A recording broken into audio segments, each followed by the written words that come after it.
પ્રસંગ આવે છે જ્યારે મહાપ્રભુજીને ચૈતન્ય મહાપ્રભુ, વલ્લભાચાર્ય ચૈતન્ય મહાપ્રભુ જ્યારે બંને મળ્યા ત્યારે ચૈતન્ય મહાપ્રભુ બહુ સુંદર વાત કરી કે ગાયના શીંગડા પર રાઈનો દાણો રહે ને એટલી વાર પણ કોઈ પ્રભુનું નામ લે તો એનો ઉદ્ધાર થઈ જાય. મહાપ્રભુજી કહ્યું બિલકુલ સાચી વાત, પણ ગાયના શીંગડા પર રાઈનો દાણો રહે એટલી વાર પણ જો ભગવાનને ભૂલે ને તો કલયુગ પ્રવેશ કરી જાય. એટલા માટે જીવે ભગવત નામ છોડવું નહીં. કદાચ સ્તોત્ર પાઠ તમને ન આવડતા હોય, અમને સંસ્કૃત નથી આવડતું, અમે નથી કરી શકતા, તો બીજું કાંઈ ન થાય તો અષ્ટાક્ષર મંત્રનો જાપ કરતા રહો. શ્રી કૃષ્ણ શરણમ મમ, સતત આ મંત્રનો જાપ કરો. કારણ કે જે પ્રભુનો થાય છે, મામે વયે પ્રપદ્યંતે માયા મેતામ તરંતિ, તે એ જ તરી જાય છે. પ્રભુના નામ દ્વારા પ્રભુના સ્વરૂપની રક્ષા થઈ રહી છે. ભગવત નામ એમાં ખૂબ બળ છે.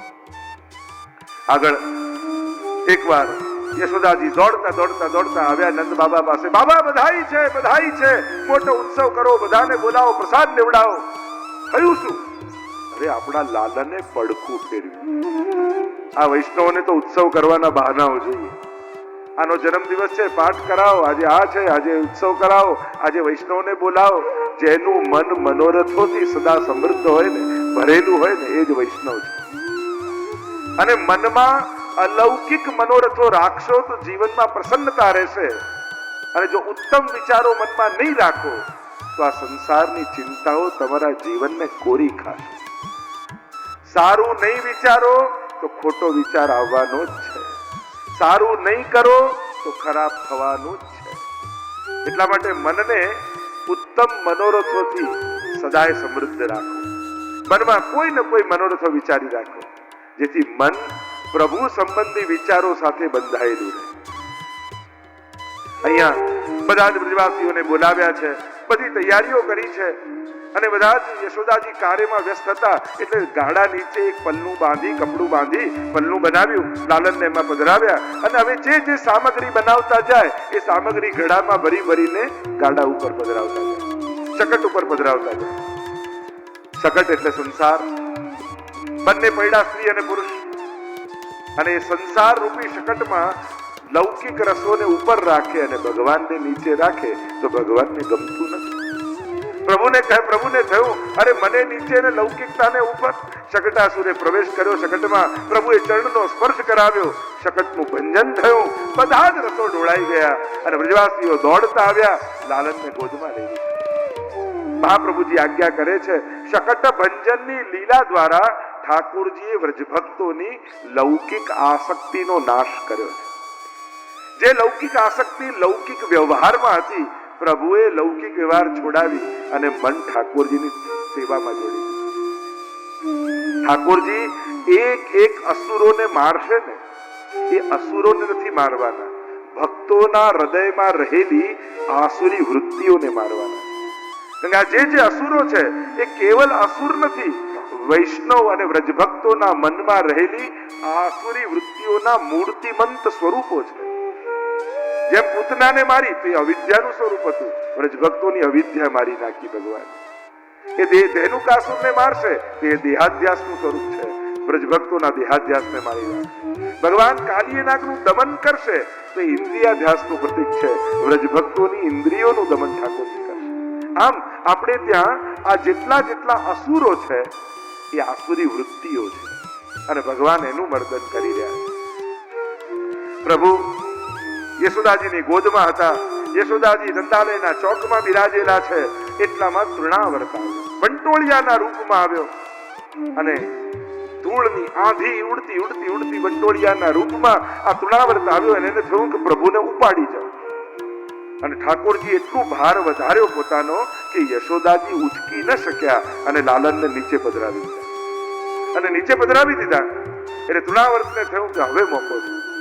જો આનંદ રૂપ પરમાત્મા ભાર રૂપ લાગવા માંડે તો માનવું કે તૃણાવર્તે આપણા જીવનમાં પ્રવેશ કર્યો છે. અને તૃણાવર્ત કોણ છે? રજોગુણની આંધી. ગીતાજીમાં અર્જુન પૂછે છે કે પ્રભુ, જીવને ખબર હોય છે કે આ પાપ છે, છતાં એ પાપ કેમ કરે છે? બલાદીવ નિયોજિત કઈ એવી શક્તિ છે જે પરાણે માણસ પાસે પાપ કરાવે છે? અને ત્યારે પ્રભુ સમજાવે છે કામ એશ ક્રોધ એશ રજોગુણ સમુદ્ભવ મહાશનો મહાપાપમાં વિદ્યેન વિહવૈરિણમ. આ કામ અને ક્રોધ જે રજોગુણથી ઉત્પન્ન થાય છે એ જ માણસને પાપમાં પ્રેરે છે. આ રજોગુણ એ મનુષ્યને પાપમાં પ્રેરનારું છે. આ તૃણાવર્ત એ રજોગુણની આંધીરૂપ છે. અને જ્યારે વંટોળીઓ આવે ને ત્યારે માણસની આંખો બંધ થઈ જાય, અને આંખો બંધ થઈ જવી એટલે વિવેક શૂન્ય થઈ જવું.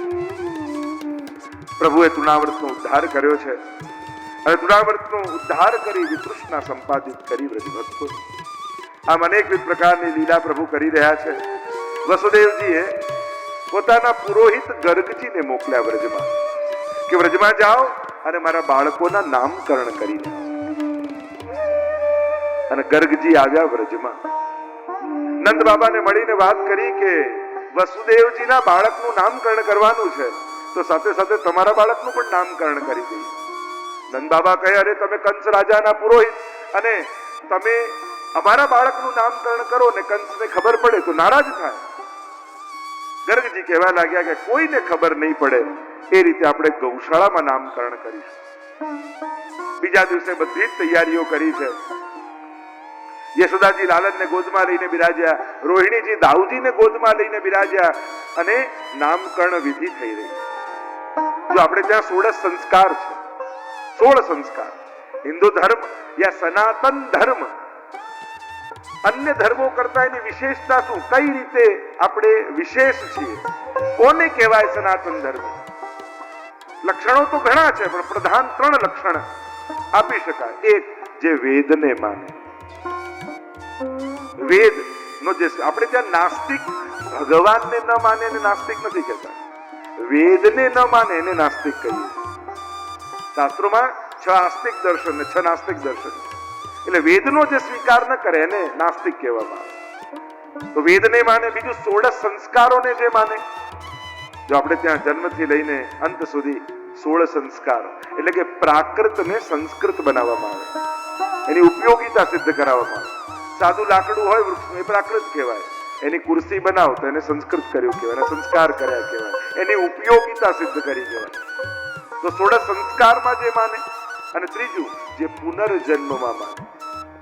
આ 3 વિશેષતાઓ છે. નામકરણ કરવા માટે ગર્ગજી આવ્યા છે.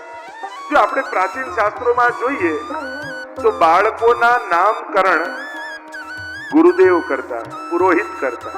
આ ફૈબા ક્યારથી વચ્ચે આવી ગયા ખબર જ ના પડી. પણ જે પરંપરા હોય, ગર્ગજી આવ્યા છે, યશોદાજીની ગોદમાં લાલન છે અને રોહિણીજીની ગોદમાં દાઉજી છે, અને હવે નામકરણ કરતા સૌથી પહેલી દ્રષ્ટિ પડી દાઉજી ઉપર.